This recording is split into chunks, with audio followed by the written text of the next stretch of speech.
بشرا بیمار کیا ہوئی، اشرف کے وارے نہارے ہو گئے۔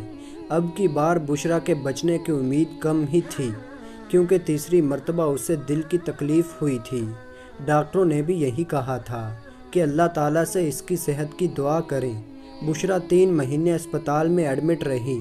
اس دوران اشرف نے سوائے بشرا کی تیمارداری کے اپنی ایک دور کی عزیزہ جو طلاق یافتہ تھی اس سے عہد و پیمان باندھ لیے اور اپنے بچوں سے چوری چھپے اس سے نکاح بھی کر لیا۔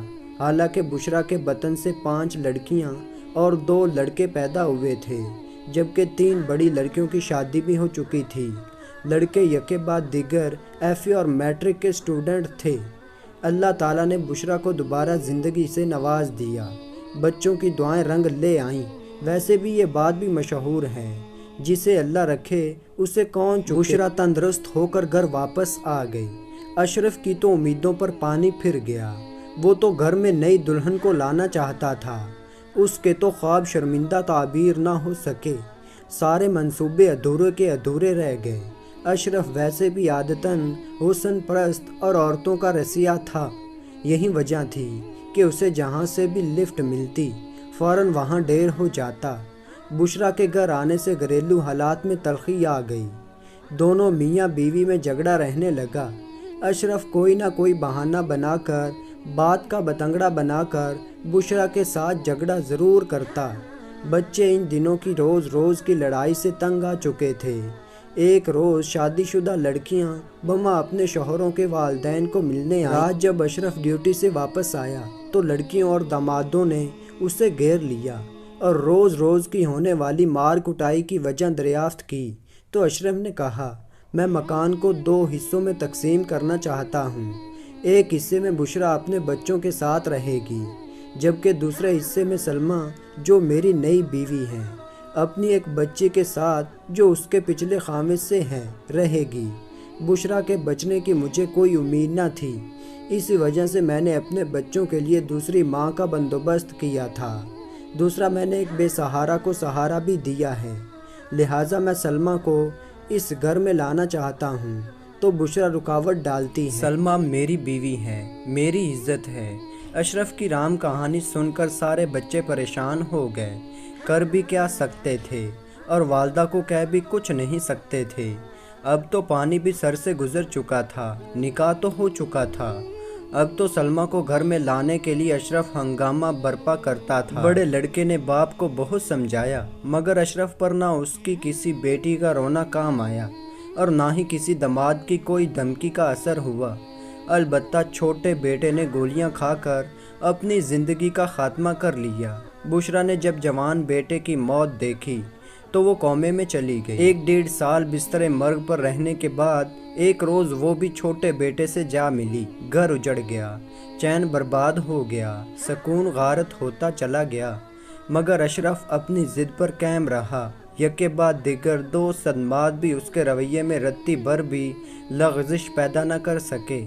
بشرا کے 40ویں کے بعد گھر 2 حصوں میں تقسیم کر دیا گیا اور اپنی منشا کے مطابق سلمیٰ کے ساتھ ایک حصے میں برجمان ہو گیا۔ اشرف کا بڑا بیٹا جاوید اب تعلیم چھوڑ چکا تھا، پک اپ کا ڈرائیور بن کر اپنی چھوٹی بہنوں کی کفالت کرنے لگا۔ ایک روز اشرف نے جاوید کو اپنے ہاں بلوایا اور حکم صادر فرمایا کہ اگر تم اس گھر میں رہنا چاہتے ہو تو سلمیٰ کی چھوٹی بہن سے شادی کرنا ہوگی، انکار کی صورت میں گھر سے بے دخل اور جائیداد سے بھی آنکھ ہونا پڑے گا۔ فیصلہ تمہارے ہاتھ میں۔ اچھی طرح سوچ سمجھ کر اور اپنی بڑی بہنوں سے بھی مشورہ کر کے مجھے ہاں یا نہ میں جواب دینا، تاکہ میں تمہارے مستقبل کا فیصلہ کر سکوں۔ جاوید ٹال مٹول کر کے حالات کا مقابلہ کرتا رہا، مگر کب تک؟ اشرف کے حکم سے راہ فرار اختیار کرنا ناممکن تھا۔ اشرف کا فیصلہ تو پتھر پر لکیر تھا۔ جاوید کی حالت دیدنی تھی، نہ تو وہ اپنا غم کسی سے شیئر کر سکتا تھا اور نہ ہی اپنے باپ کے اس فیصلے کو کسی عدالت میں چیلنج کر سکتا تھا۔ جاوید کسی بھی صورت میں سلمیٰ کی بیٹی سے شادی نہیں کرنا چاہتا تھا۔ اس کے نزدیک سلمیٰ ہی اس کے بھائی اور ماں کی قاتل تھی۔ اس کی منحوسیت کی وجہ سے ان کا گھر برباد ہوا تھا۔ جاوید کے پاس اس بات کا کوئی حل نہیں تھا، مگر اشرف تو ہر صورت اپنے حکم کی تعمیل چاہتا تھا۔ ایک روز اشرف نے جاوید سے پک اپ کی چابی بھی چھین لی تھی اور گھر میں بھی داخل ہونے سے روکا۔ سلمیٰ کی مداخلت سے شادی والا معاملہ چند ماہ کے لیے ٹل گیا۔ پھر ایک روز باسی گھڑی میں ابال آ گیا۔ جاوید نے حالات کی نزاکت کے پیش نظر ہتھیار ڈال دیے۔ باپ کے حکم کی تعمیل کرتے ہوئے بہنوں کے مستقبل کی خاطر کڑوا گھونٹ پی لیا اور سلمیٰ کی بہن کو دلہن بنا کر گھر لے آیا اور زندگی کی گاڑی کو دھکیلنے لگا۔ اشرف تو سلمیٰ کے ساتھ خوش ہیں، جبکہ جاوید اپنی بقایا 2 بہنوں کو جو اب جوان ہوتی جا رہی ہیں ان کے ہاتھ پیلے کرنے کی فکر میں دن رات گاڑی چلا رقم اکٹھی کر رہا تھا۔ اس کی بیوی بری نہیں تھی، وہ بھی اس کا خوب خیال رکھتا۔ ایک دن اس نے بیوی سے کہہ کر باپ کو مجبور کر دیا کہ گھر اس کے نام کر دیا جائے۔ گھر نام ہوتے ہی اس نے درمیان والی دیوار گرا دی۔ اس دن بہن بھائی ماں کو اور جوان بھائی کو یاد کر کے بہت روئے۔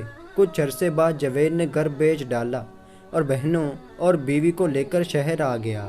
باپ منت ترلے کرتا رہا کہ میری نوکری اسی جگہ ہے، شہر جا کر کیا کرو گے، مجھے بے گھر مت کرو، مگر اس نے ایک نہ مانی۔ ابا جب تم طاقتور تھے تب تم نے ہمارا سوچا اور خود غرض بن گئے۔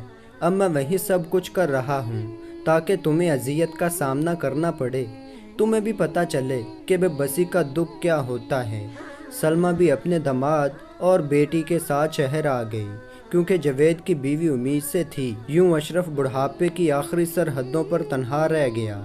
تو دوستو، جیسی کرنی ویسی برنی۔ تو ایسی ہی شاندار ویڈیو دیکھنے کے لیے چینل کو سبسکرائب کریں۔ تو ملتے ہیں ایسے ایک اچھی ویڈیو میں، تب تک کے لیے اللہ حافظ۔